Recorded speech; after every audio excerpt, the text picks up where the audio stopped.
Getting into the ring to face Iron Mike should already be considered a great achievement.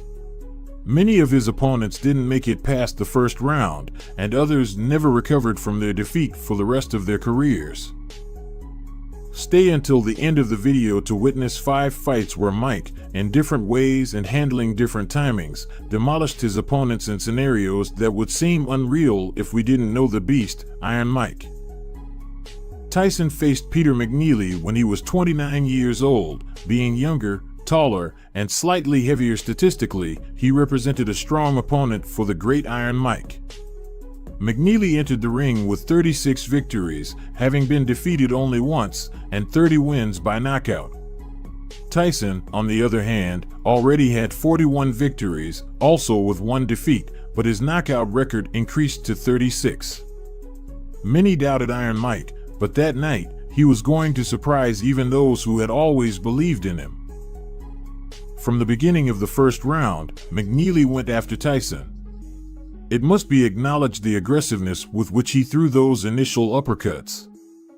However, he dropped his guard, and Tyson's well-placed punch put him on the canvas. McNeely tried to act as if nothing had happened, got up, and ran around the ring, wanting to say that everything was fine. But Tyson, who was known for not speaking with his fists, would soon prove otherwise. McNeely really wanted that victory and pressed Tyson to achieve it. But Mike's guard was impenetrable. They fight McNeely on the canvas. With less than 1 minute and 45 seconds left in the round, another powerful blow from Mike brought Peter to his knees. Come on, let's go. Mills Lane said stop that nonsense because they were starting to butt heads. Oh. Tyson with a left hook, a right uppercut, down goes McNeely. Even McNeely couldn't believe what was happening. This time he got up looking disoriented. He had to be taken to his corner, and his team decided to stop the fight. Despite McNeely's best efforts, Tyson's aggressive but accurate punches made it evident the damage he would suffer if he continued in the ring, and his team feared the Iron Mike beast. Larry Holmes was 38 years old when he faced the beast, Iron Mike. But the advantage of experience wouldn't help him once Tyson started unleashing his powerful punches. From the beginning of the fight, Tyson went straight for the victory. Holmes had no choice but to try to contain the beast. Tyson shows no respect, the commentators said. He was attacking his opponent as soon as the opening bell rang. Holmes, on the other hand, was cautious. One would say he was studying Tyson, trying to find weaknesses in his guard to launch the right combinations. But if you let Tyson get comfortable, caution can become your weakness. Tries to get the footwork going, trying to pick up the pace. Caught Larry with a pretty good left hook. That's the best punch. Tyson came out in the second round to attack Holmes without restraint. He wasn't afraid of his experience or his height. Larry was seen trying to escape from the beast, ending up against the ropes a couple of times. Rocky Marciano knocking out Joe Louis. It's that kind of driving, pounding left jab, and it's not there. Big right hand to the body. Just before the end of the second round, Tyson unleashed a combination of punches that thrilled even the most skeptical. But, just as happened to so many when facing Mike, Holmes was saved by the bell. For Larry in his career, he's never been hurt. And I hope he doesn't get hurt tonight. There's the bell, ending round 2. Another easy 10-9 round. The third round opened, and Holmes still seemed unsure how to attack Tyson. Mike, on the other hand, had already found weaknesses in Larry's guard and was increasingly launching the ideal combinations of punches to weaken him. The jab, notice? That's a powering jab. Larry never threw his jab like that in his prime. He used to drive off the back foot. Thus, we arrive at the fourth round. Larry tried to go for Mike's body to delay the inevitable, his defeat. But, in one of those attempts, as soon as the referee separated them to resume the fight, Holmes dropped his guard, and Tyson landed the winning hook on his face. Getting through this fourth round is the biggest problem. Oh! Right hand! Down goes! Holmes got up and decided to continue the fight. But, less than 15 seconds after being resumed, Tyson had sent him to the canvas once more. Stubbornly, he signaled to the referee that he was okay to continue, and this didn't sit well with the Iron Mike beast. Iron Mike decided to attack him more aggressively. He knew he had already won the fight, he just needed to make it official. Tyson had Holmes against the ropes, and the entire arena was excited. They couldn't believe the massacre they were witnessing. Until finally, Mike left the great Larry Holmes lying on the canvas with arms outstretched. Takes a look into the eyes. Larry gets nailed with the left hand, the right hand, digs to the body, goes to throw a right hand, gets clipped with a big right hand. He won't get up from this one. It's all. Not in time, since on the spot to get back up, but he has nothing to be ashamed of. He's not the last on this list who would need help to stand up after being destroyed by the Iron Mike beast. Mitch Green, on this list, must be recognized as one of the opponents who could withstand the fury of the great Iron Mike the longest before being completely destroyed by his power. The fight that took place in 1986 is still remembered today as one of the best. From the moment the first round began, Tyson went after Green, as everyone expected. But this time, it would take him a little longer to destroy his opponent.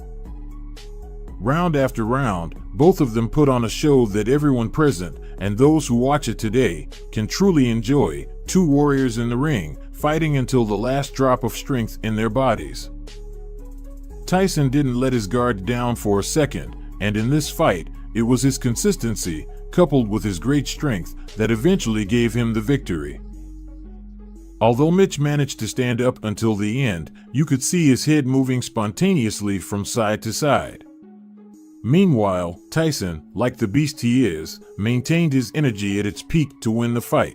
And Green seems to me, Ray, to be doing all the wrong things. That's very good. The only strategy Mitch could maintain, reaching his inevitable end, was to throw himself at Tyson's body, gain some time, and wait for the referee to separate them. That he is not concerned about going the distance, throwing those shots. But, as has been proven, this doesn't work with the great Iron Mike. The judges that night witnessed a clear spectacle, Tyson attacking Mitch, and Green trying to stay on his feet against the fury of the great Iron Mike. Although it wasn't by knockout, the fight serves as a great demonstration of Tyson's endurance and power to stand firm throughout a confrontation. Frank Bruno has something in common with the rest of the fighters on this list. He was ruthlessly destroyed by the great Iron Mike. His turn was in 1989, and Las Vegas couldn't believe what was happening. Unlike what you've seen in our top, Bruno was able to start by connecting punches to Tyson. Although Mike attacked him aggressively, Frank managed to make counterattacks worthy of a challenger to the youngest heavyweight champion in history. Well, all the questions about distractions have been answered as Tyson attacks. Bruno doing everything. But the joy would be short-lived. Once Tyson managed to corner him, he unleashed such a powerful combination of punches that almost brought the arena down with the audience's reaction. Tyson gets nailed with a left hook. Tyson looks wobbly as he attacks Bruno. Bruno continues to throw.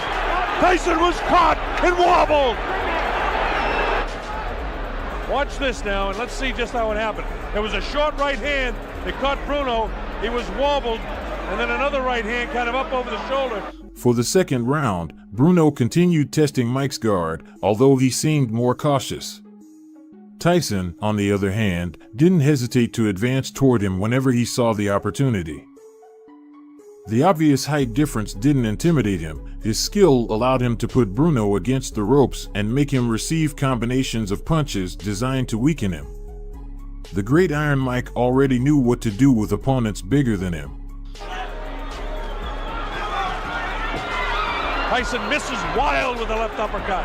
Come on, work it out. Come on, Frank. So far, the big heavy blow, Bruno's been able to escape. The right hand catches Bruno. Left hook. Bruno looks ready to go. Now is when he's got to hang on. And he does. He has the ring sense and wherewithal to hang on.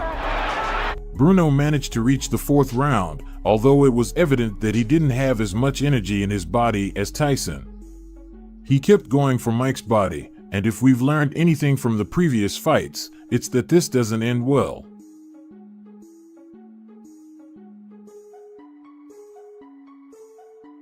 In the 5th round, Tyson was determined to end the fight. The combinations they were throwing were becoming increasingly aggressive, and Bruno's guard was falling further and further. So, against the ropes, and with just 10 seconds left in the round, the referee had to step in. Bruno couldn't stay on his feet. Tyson had destroyed him. In September 1986, Mike crossed gloves with former World Cruiserweight champion Alfonso Ratliff. Very closely. And that's all. It's He over. won the World Heavyweight title twice in the 1980s and is the youngest boxer in history to win a World Heavyweight title when he captured the WBC title from Trevor Berbick on November 22, 1986, at the age of only 20. Fight plan. Oh, the right hand uppercut. But notice it's all Tyson. Berbick doing He would nothing. unify all the titles against champions James Smith, WBA, and Tony Tucker, IBF. But Alfonso Ratliff began his boxing career in search of economic support, and although things didn't start off well, Ratliff found his true passion in boxing and managed to stand out among the best in history. As an amateur, Ratliff won the Chicago Golden Gloves title in 1980 and scored a decision victory over Mitch Green in an intercity competition. That same year, precisely on August 25th, Alfonso Ratliff made his first appearance on a professional boxing stage. Ratliff debuted as a professional at the age of 20 in 1980, and by that year, after his debut, he had built an excellent reputation as an amateur. For his debut, Ratliff faced relatively unknown opponent Jim Flynn, winning by KO in the first round in just 2 minutes and 11 seconds. His career was progressing, and he started having encounters with renowned and high-level boxers. After his first professional fight, with an ecstatic audience at the Bismarck Hotel in Chicago, Illinois, United States, Ratliff had showcased his talent, skill, and resilience, subsequently facing other opponents. After a year as a professional, he had already accumulated 13 victories, 10 of them by KO. But then came his first major challenge. It would be on May 12, 1981, when he faced boxer Tim Witherspoon, who had a similar winning streak to Alfonso Ratliff, with 12 consecutive victories, 11 of them by KO.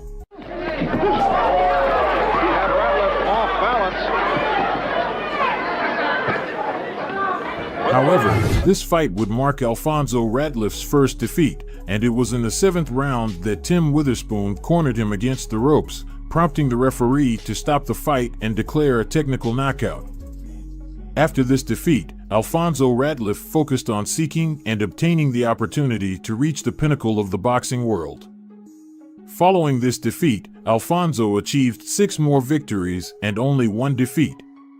On June 6, 1985, at the Riviera Hotel and Casino in Las Vegas, Nevada, United States, he would compete for the WBC Junior Cruiserweight or Junior Heavyweight title against Puerto Rican Carlos de Leon.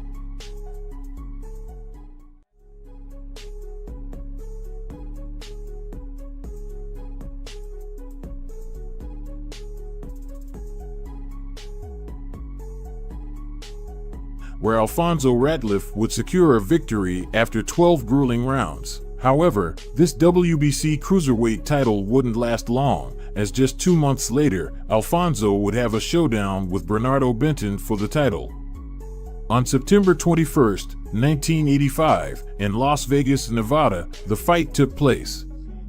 Bernardo Benton would achieve victory after 12 rounds by unanimous decision over Alfonso Ratliff, who would lose the WBC and Linear Cruiserweight titles. On September 6, 1986, the epic fight between 2 titans of the ring, Mike Tyson and Alfonso Ratliff, took place. This fight was one of the most anticipated of the decade. The stage was set at the Las Vegas Hilton in Winchester, Nevada, United States, for a night full of action and excitement. Both fighters came with impressive records, making this fight truly interesting. On one hand, there was Mike Tyson, a young and feared fighter at only 20 years old, with an undefeated record of 27 victories, all by knockout. On the other hand, Alfonso Ratliff, an experienced 33-year-old boxer with a record of 17 victories, 3 defeats, and 1 draw. From the beginning, Tyson showcased his impressive power and speed, seeking to intimidate his opponent and knocking him down. However, Ratliff showed bravery and resilience by quickly getting up despite Tyson's fierce blows. And fire back, throw some punches. Well, he threw a right hand there, but I'll tell you, he cut out of there right after he threw it. Well, what happened? Mike's superiority was evident. Tyson continued to unleash a series of powerful punches that pushed Ratliff against the ropes on multiple occasions. Although Alfonso valiantly defended himself, he couldn't avoid Tyson's accurate strikes. At a critical moment in the fight, Tyson's formidable left hook successfully landed on Ratliff's chin, leaving him staggering. The crowd erupted in applause and amazed shouts at such ferocity.